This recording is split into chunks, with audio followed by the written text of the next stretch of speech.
San Francisco, once known for its iconic skyline, tech innovation, and cultural diversity, is now becoming just as well known for something far more troubling: its growing homelessness crisis.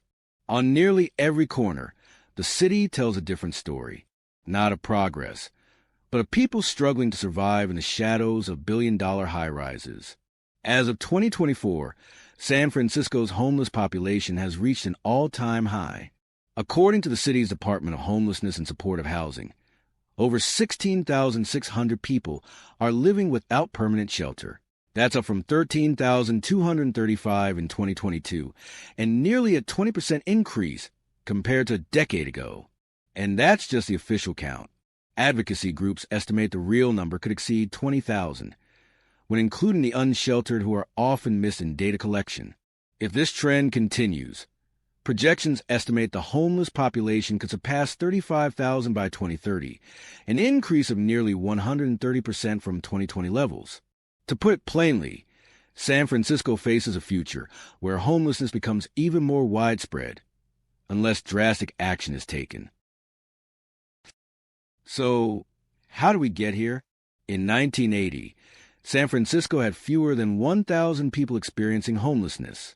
Fast forward to 2024, and that number has grown more than 16-fold. But those numbers don't tell the full story. Roughly 60% of the city's homeless population is unsheltered, meaning they live in tents, vehicles, or directly on the streets, exposed to the elements and vulnerable to violence. Compare that to cities like New York, where nearly 95% of the homeless are in shelters. San Francisco, despite spending more per capita on homelessness than almost any major U.S. city, about $672 million in 2023 alone, struggles to provide consistent shelter and long-term solutions. From 2020 to 2024, San Francisco allocated over $1.4 billion to address homelessness. That includes shelter expansion, mental health support, and housing assistance. But despite the investment, the problem continues to grow. It's a crisis fueled by skyrocketing housing costs. The median rent for a one-bedroom apartment in San Francisco now hovers around $3,000 a month. For many working-class residents, one job isn't enough to stay afloat. A single missed paycheck or health emergency can mean eviction, and for some, a one-way ticket to life on the streets. The visible signs are everywhere. Sidewalks lined with tents, overwhelmed shelters turning people away, and entire neighborhoods grappling with the strain.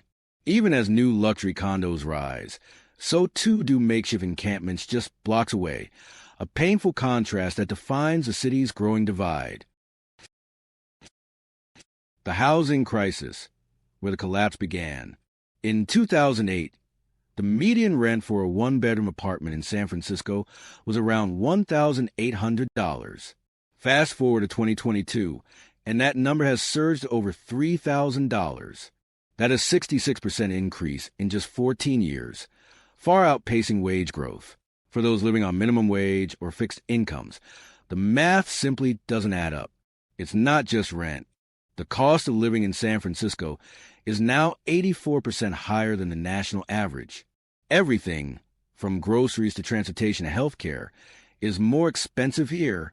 A 2023 study from the California Budget and Policy Center found that a family of four in the Bay Area needs at least $132,000 a year just to meet basic needs. Yet tens of thousands of families fall well below that line. People working full-time jobs, teachers, service workers, even some healthcare professionals, are struggling to stay housed. Mental health and addiction, a public health emergency. But this crisis goes deeper than economics. Nearly 39% of the unhoused population in San Francisco is dealing with some form of severe mental illness. Another 20 to 25% struggle with substance use disorders. What we're seeing is a collapse of our public mental health infrastructure. Psychiatric beds have decreased by over 30% since the early 2000s, and outpatient support is stretched thin. The result? People in desperate need of care are ending up on the streets without treatment support or stability. Policy failures and red tape. Over the years, billions have been poured into homelessness initiatives. In 2022 alone, San Francisco allocated $1.1 billion toward housing and homeless services. So where's the progress? Money is being spent, but the systems are fragmented. There's a lack of coordination between city agencies, nonprofits, and healthcare providers.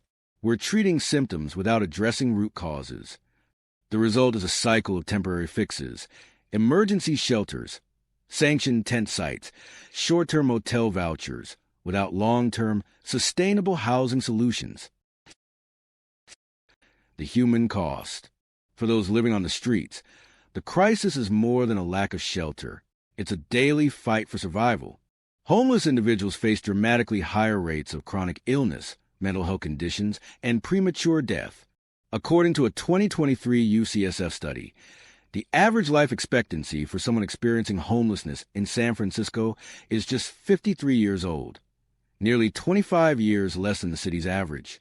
Imagine trying to manage diabetes without refrigeration for insulin, or healing from surgery while sleeping on concrete. It's not just inhumane, it's impossible. But the impact stretches beyond those living in tents or under freeways. Local businesses are closing not because they can't find customers, but because customers no longer feel safe. In neighborhoods like the Tenderloin, Soma, and parts of Mission District, the once busy streets have become zones of human suffering, littered with needles, trash, and despair. A small coffee shop owner near Civic Center stated plainly that they had lost 40% of their regular customers in the past 2 years. The owner clarified that this decline wasn't due to the quality of the coffee, but rather because people were afraid to walk down the street. And with business closures come job losses, lost tax revenue, and further economic strain on a city already stretched thin. In 2023 alone, San Francisco's Department of Public Health spent over $700 million on homelessness-related services. Yet the streets remain crowded with tents. But it's not just a fiscal issue. It's emotional. It's deeply human. Parents walk their children past suffering every day. Residents speak of constant anxiety, of finding someone overdosed in the doorway, of hearing screams at 2 a.m., of the helplessness they feel watching the city unravel. A recent poll conducted in late 2024 revealed that 62% of San Franciscans feel less safe now than they did 5 years ago, and over half reported feeling emotionally exhausted by the crisis, not just because of what they see, but because they feel powerless to help. And yet, amid the darkness, there are faces, real people with real stories, often ignored in political debates and budget meetings. Elena, a former preschool teacher, experienced a significant downer in her life after the death of her partner and the accumulation of medical debt. As a result, she lost her apartment and now resides in her car, accompanied by her dog, Lucy. Tears welled in her eyes as she expressed her disbelief, stating, "I never thought this would happen to me." She reflected on her past, adding, "I used to help people. Now people cross the street to avoid me." Solutions on the table. San Francisco adopted the housing-first approach over a decade ago. The core idea is simple. Get people into permanent housing without preconditions like sobriety or employment, and then offer supportive services. The theory is backed by evidence. Cities like Houston, Texas, have reduced homelessness by over 60% using this method. But here's the problem. Affordable housing is in short supply. In fact, it takes $750,000 on average to build just one affordable unit in San Francisco. That means limited scale, long timelines, and ballooning costs. Despite the city investing over $672 million into homelessness services in 2023 alone, visible street homelessness continues to rise. Another solution? Navigation centers. Unlike traditional shelters, these facilities are more flexible. They allow people to stay with partners, pets, and belongings. Since 2015, the city has opened several centers and expanded shelter capacity to about 3,000 beds. Yet demand far outweighs supply. On any given night, more than 1,000 people are on a wait list for shelter, and many decline available spots, citing safety concerns or restrictive curfews. Mental health and substance use are major factors. It's estimated that around 40% of the city's homeless population struggles with a serious mental illness or addiction. In response, San Francisco launched Care Court in 2024, allowing judges to mandate treatment plans for those deemed unable to care for themselves. But critics argue the program is underfunded and lacks the infrastructure to provide real, lasting care. Despite a massive budget, transparency and accountability remain issues. A 2023 audit found that San Francisco lacked clear performance metrics for many homelessness programs. Millions were being spent, yet outcomes weren't being tracked in ways the public could measure. And the politics? Even messier. Efforts to open new shelters or housing developments often face fierce NIMBY resistance. Not in my backyard. Permitting delays, lawsuits, and neighborhood opposition stall even the best-intended projects. Compare this to Finland, which virtually ended chronic homelessness by offering permanent housing with wraparound support, no strings attached. Or to Salt Lake City, where collaboration between nonprofits and local government helped reduce unsheltered homelessness by nearly 91% between 2005 and 2015. San Francisco is taking steps, but not at the scale, speed, or coordination needed to match the crisis. Innovative solutions are being discussed. Tiny home villages offer quick-build, low-cost transitional housing. Modular construction can slash build times in half. Some have proposed vacancy taxes on empty units to free up existing housing stock. Others push for statewide zoning reform to allow more affordable development. The role of housing shortage and affordability. At the heart of San Francisco's homelessness crisis lies a fundamental issue: the shortage of affordable housing. Between 2010 and 2023, the city added approximately 40,000 new housing units. Yet, during that same period, the number of households increased by nearly 60,000, leaving a deficit of 20,000 homes. This shortfall disproportionately affects low-income and vulnerable populations who are priced out of the market. According to a 2022 report from the San Francisco Housing Accelerator Fund, the city needs to build at least 40,000 new affordable units by 2035 just to meet current demand and curb the rise of homelessness. San Francisco is a city of contrasts. It's a place of immense wealth, home to billionaires, tech giants, and venture capital firms. The city boasts one of the highest median household incomes in the United States, with a 2022 census estimating a median income of about $112,000. Yet, simultaneously, the cost of living is astronomical. Consider this. The median rent for a one-bedroom apartment in San Francisco reached over $3,700 per month in 2025, a 65% increase since 2010. The median home price is more staggering, hovering above $1.4 million, more than double the national average. This creates an affordability gap, where even middle-class families struggle to keep a roof over their heads.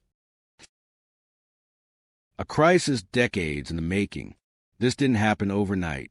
The seeds of this crisis were planted decades ago, with deinstitutionalization in the 1980s, tech-driven gentrification in the 2000s, and a global pandemic that deepened every inequality in 2020 and beyond.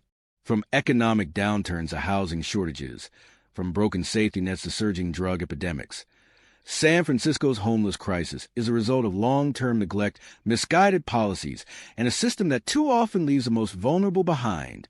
So why now? Because the storm that's been building for decades has finally landed with full force. And unless we confront each piece of the puzzle, housing, healthcare, economic justice, and meaningful reform, we won't just see record highs. We'll see a crisis with no end in sight. Economic disparities. The widening gap. San Francisco is a city of extremes, home to billion-dollar tech giants and venture capital, but also thousands living in poverty. Between 2010 and 2023, the income of the top 5% of households in San Francisco increased by over 60%, while the bottom 20% barely saw any growth at all. The city's Gini coefficient, a measure of income inequality, now ranks among the highest in the U.S. When wealth becomes this concentrated and housing this scarce, people on the margins get squeezed out. These aren't individual failings. They're systemic.